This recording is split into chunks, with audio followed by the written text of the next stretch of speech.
I do. Erica Gray, Sierra Club, Virginia.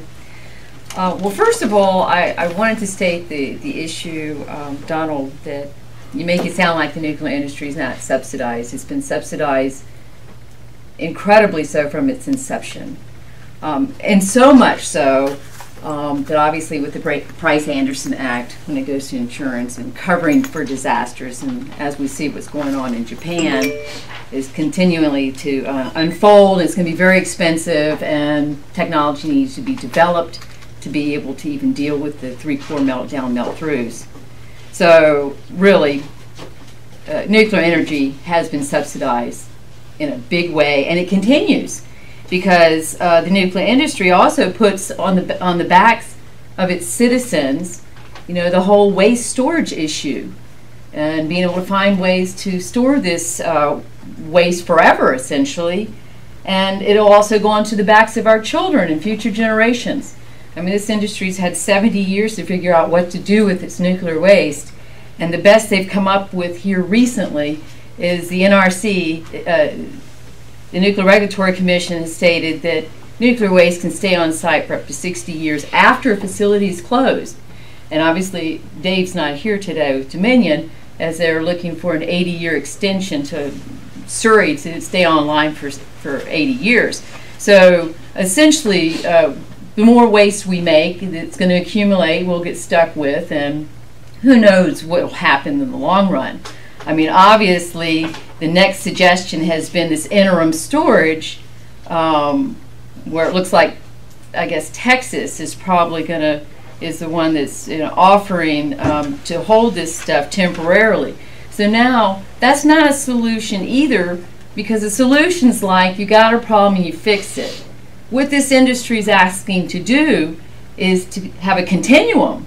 So in other words, move this stuff and put everyone in harm's way on rail, which Arriva is very, I'm sure, very aware that they won some sort of contract to be able to develop these rail cars to haul this waste across country for a temporary location, which is ridiculous, because then we're talking about taking it somewhere else again. So that's not a solution, to take it somewhere to a temporary location, continue to make more. That is not a solution, which kind of goes on to lead into the next thing is, you know, why would Dominion, and Dave's not here, it's not fair, but why should Virginia invest in the ESBWR? I mean, it's never been built or commercially operated anywhere, but it doesn't solve the waste issue either.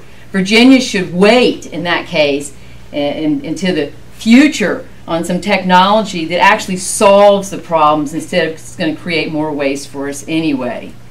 And I also wanted to mention that the way this industry is obviously looking to lower its cost is by lowering safety standards. Here recently, the NRC approved under the color coding of green, white, and then moved to yellow when there's increased oversight by the NRC. Before it used to be 2 whites, then you move to a yellow. Now they're giving them an extra white, where, in other words, they get, it's going to be less safe because they actually get another bad mark before they go over to the next yellow standard, which would have a much bigger increase in oversight. On top of that is if the industry and its promoters get the low dose, this promotion of lower dose radiation is somehow good for you, this hormesis, instead of the no threshold,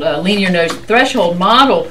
I mean, this is a moral issue here, because the fetus and babies and children are more susceptible and are more sensitive to radiation.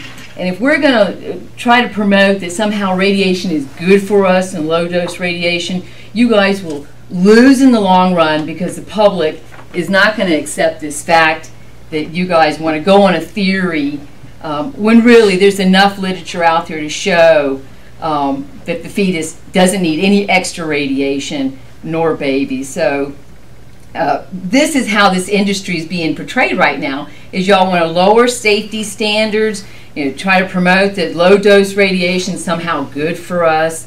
The study that was supposed to look at radiation and cancer risk around facilities has now been canceled. Maybe y'all should look at doing that. Maybe the public would actually have some sort of confidence. But at this rate, we don't really have confidence, because what we see is the industry struggling now, asking for, to be qualified as an asset and all this, and how they're struggling economically. Well, I'm sorry. The nuclear industry presents the most expensive source of energy we could possibly use, because it's also the most dangerous. And its byproduct is something that we have to be so concerned with for like 10,000 years or longer. And I'm sorry, this energy source just happens to be the most dangerous. We can't help you on that. The public shouldn't have to think about how we're going to enhance y'all's ability to cope with the financial market. I mean, this industry's been subsidized since the beginning, so it's pretty ridiculous. Not only that, but this industry, as I read through the documents, constantly there's exemptions and amendments made. Oh, it's going to be a hardship for Dominion to actually, have to go in and look at some parts and pieces that aren't visible, that they'd have to take them apart. Well, let's give them an exemption so they can look at them later. The reality is, the longer we run these facilities, the aging management portion of it, more things are going to break down. So we should not be decreasing examinations. We should be increasing, because all we need here in the United States, and it'll be the death of this industry, is for us to have a major nuclear accident.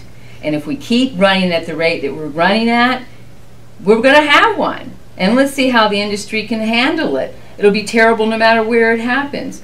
So, from the public point of view, we want increase of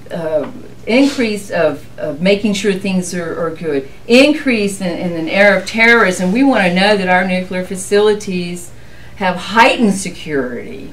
This is going to be very important. So we want to see the management of what we have, the almost 100 reactors online. We want to know that those facilities are secure. We want to know that the waste that's on site is secure. We want to know that the containers, the canisters, are the best in the world to hold this nuclear waste. Not the cheapest, not the thinnest. Well, let's see how we can skimp on price. But there's an issue. We already are seeing that there are legislation being made and laws to allow the nuclear industry in some of these facilities to start dipping into their decommissioning funds to be able to put the waste in dry cask. I'm sorry. I'm worried that in the long run there's not going to be the money there for the decommissioning costs, and those decommissioning costs vary by facility. So there's a lot of issues. And I did want to mention too, most of the public, that was paying attention to the COP21, we're seeing the aftermath. Nuclear was not this top of the line because the public's perception of nuclear, because of Fukushima, because of Chernobyl, because of TMI, and the cost and the waste. What we're seeing is advancements in solar, wind, geothermal, tidal, and that's where the public wants to see it, because you don't have to constantly feed the beast. So the nuclear industry, with what y'all are offering right now, the ESBWR and what we have, it's not something that's going to benefit, because it just creates more of the same. And I think lastly, which is very interesting, because I enjoyed Dr. Bowman's presentation, I also looked him up online, and I also saw that he was one of the scientists that was not recommending Yucca Mountain in the storage of the nuclear waste because of a possible explosion, because of the heat that's generated. There's a push still with the industry to want to push Yucca. Yucca's not going to happen. They don't want it there. And I think the Blue Ribbon Commission pretty much states they need a host facility that wants it there. But the issue is we have waste piling up, and this industry really needs to take a second look at just securing the waste. So frankly, I don't think North Anna 3 is viable at $19 billion estimated cost. Built in a seismic zone is a bad idea, and there's going to be public opposition to this, and it will continue to be public opposition. We want to see movement towards true renewables that don't need uranium or create a waste product that's that we're going to pass on for the next 3,000 generations. Thank you. Thank you.